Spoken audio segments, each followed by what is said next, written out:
Adventure Girls, it's Senka here.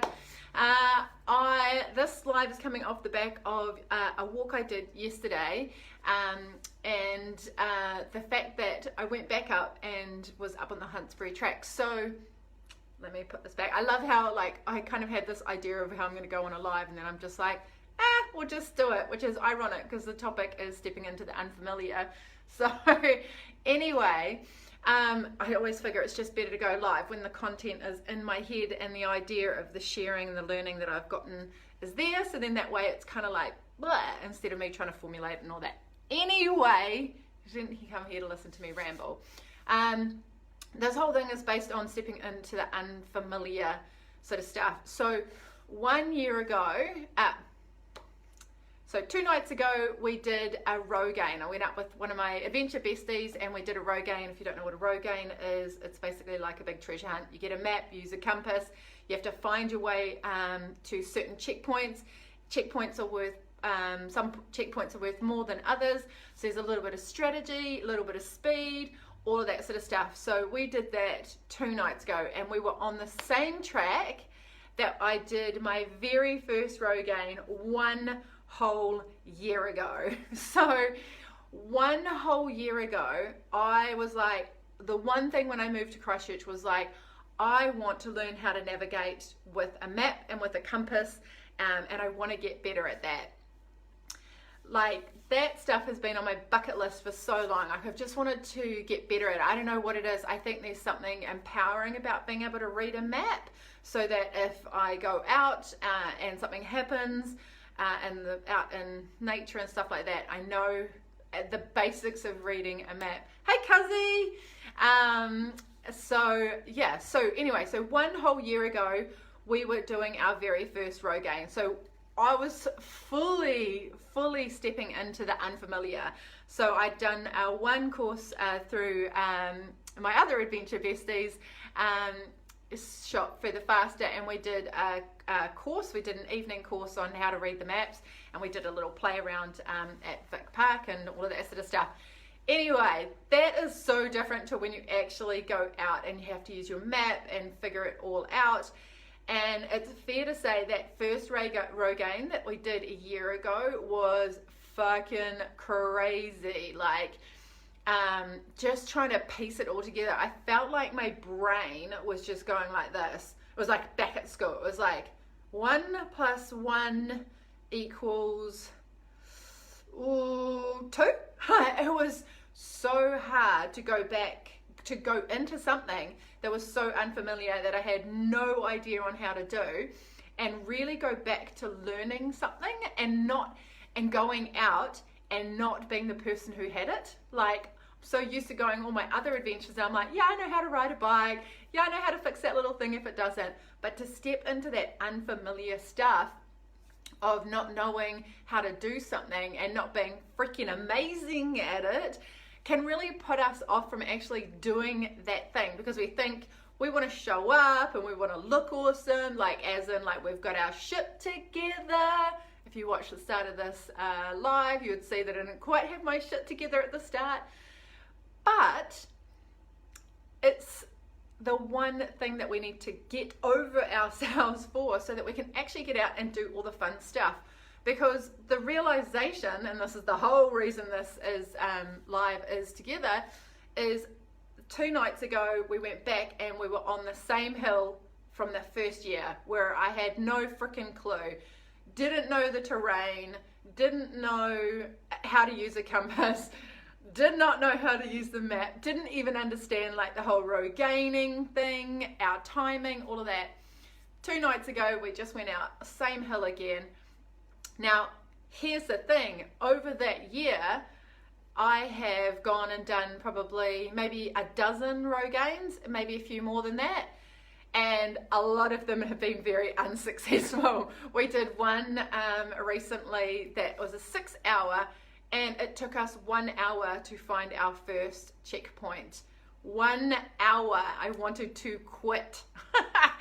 It took a lot of regrouping to to actually carry on and do that row gain, because we were only 1 hour into 6 hours and we couldn't even find our first one. We were just like, what the frick are we doing? That was the last one we just did before we did this one up on the hill. But we went back to the hill, and in that time I've actually moved to where the track is, and I've walked that track a large number of times. So when we set out on this row gain, there was so much more that was familiar about it. When I was looking at the contours, well, one, I could have a better ability to read a map. I can't say that I'm awesome at it yet, but I'm better at it because I've been practicing it, because I've been putting myself into the space of all that unfamiliar stuff. So I can read a map a little bit better now. I know how to use a compass. I'm still getting better at how to measure distances. But also the fact that that terrain was familiar now because I've walked that hill. So when we're looking at the contours and it's talking about a bluff, I'm like, I know that exact bluff because I've walked up past it, or I've ridden down it, past it on my bike. So the only way for things to become familiar is to step into the space of the unfamiliar. Like now, if I was to go and do a few row gains on a few of the hills out there, cheers cars, I would have a smaller amount of reference for where we're going because I've been out there. But it takes that first step of the bit, like stepping into the unfamiliar and being like consciously choosing to be brave and stepping into the unfamiliar, whatever that is for you, whatever it is that you want to create. This reference is purely just from doing the row gains.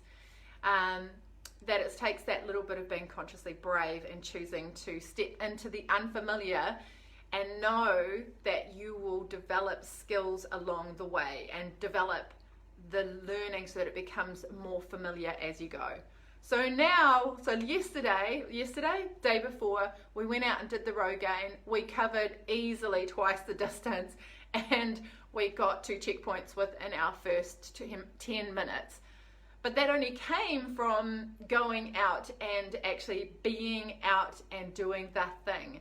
So it's like, whatever it is that you want to create more of in your life, whatever that is, like whether it's that you just want to have more fun and adventure in your life, whether you want to step into a new career, whether it's you want to go and do a massive hike, or whatever it is that you want to get out and do, you just have to take those baby steps of the unfamiliar and be really okay with the learning process, and that you won't have your shit together the first time you go and do something. Or maybe you will. Maybe you'll surprise yourself, and maybe you'll be like, how did I not know that I was a fucking boss at doing this thing? But either way, you just have to make it really okay with going into the unfamiliar so that things can then become more familiar and you can get better at it and you can grow, and that's where it all comes from. So that was my big learning from the row gain. I couldn't believe it. Like, we were out there running and it was just so exciting because I was like, man, like first off, a year ago I wouldn't have been able to run any of that, and this time we jogged a lot of it, and so we covered more distance and we got a bunch more checkpoints, and we really challenged ourselves at the end. We were like, there's 10 minutes, can we get 2 more checkpoints? And we gathered up 2 extra checkpoints, and we're just really proud of ourselves because it had been such a challenge the first time we did our row gain a year ago on that same track. And then when I was out with my adventure bestie, the last one we did together was our 6-hour one, which took 1 hour to find the first checkpoint. So hopefully you're hearing in this story some stuff for you that comes up, whether it's that you're noticing how you're it's so interesting. It's such a juicy topic. I could just keep talking about it. But it's just so easy to quit when it gets tough. Like, honestly, after that 1 hour of looking for that checkpoint on that row gain, it was like, we both kind of went, shall we do this? Shall we carry on? And we did. Like, we finished it, and we just reassessed the distances that we were going to cover. But it's not about the row gain. It's about that mental game that goes with doing stuff that doesn't feel sometimes super awesome, but we know that there's growth in that moment.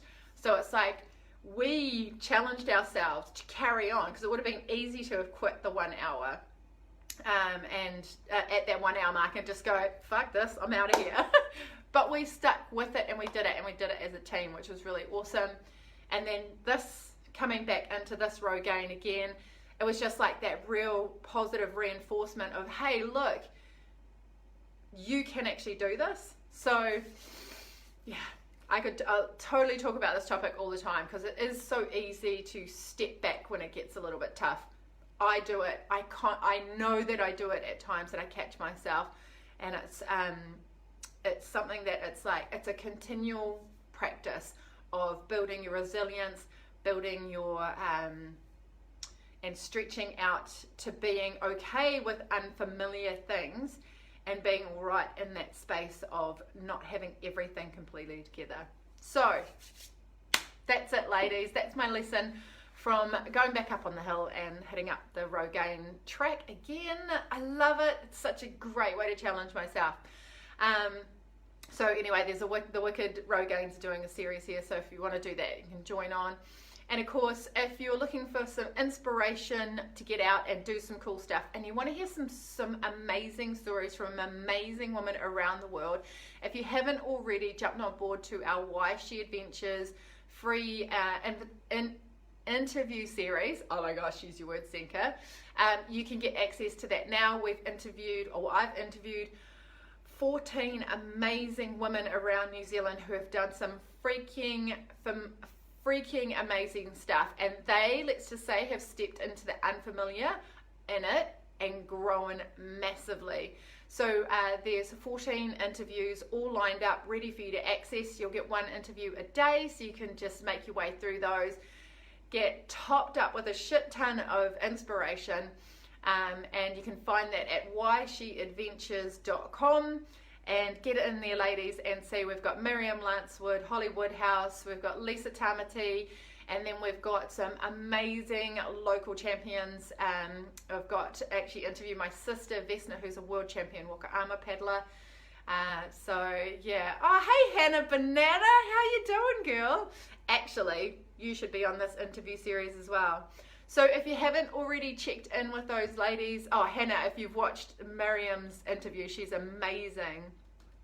So yeah, if you haven't already checked into that, go get your hands on it. It's totally free to watch those videos, and you can get that at whysheadventures.com. Otherwise, ladies, go get out there. Life is meant to be one big, ginormous, awesomely epic adventure with the highs of the peaks of the mountains and embracing the valleys that come along the way, because without those valleys we can't appreciate the peaks that we reach. So go get out there, ladies.